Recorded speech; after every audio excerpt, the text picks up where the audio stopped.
Nigel Farage has said he will continue to be utterly ruthless about dealing with UKIP general election candidates who step over the line.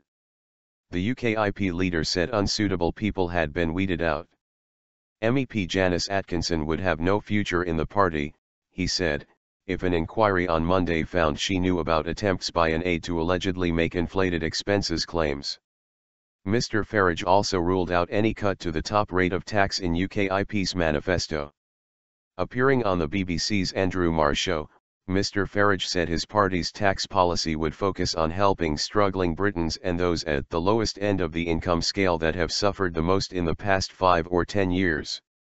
UKIP has been under pressure in recent days after 2 of its general election candidates were suspended and 1 resigned from the party. I accept that things sometimes go wrong, but when they do I deal with them. Nigel Farage.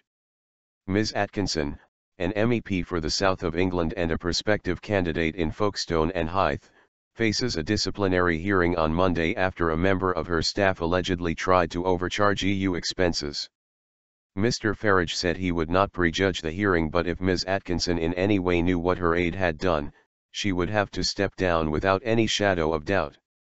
The UKIP leader said he could not stop 1 or 2 of his candidates saying silly things, but that he had acted to get rid of those bringing the party into disrepute.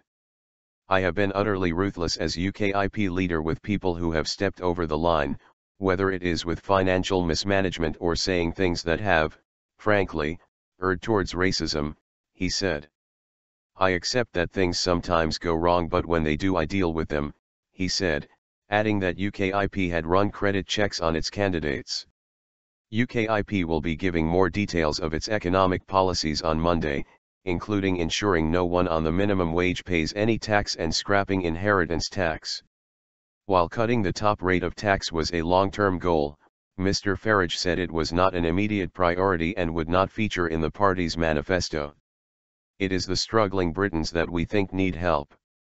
Mr. Farage said his party would also set out genuine savings to cut the deficit, including pretty radical cuts to bureaucracy and management in the public sector.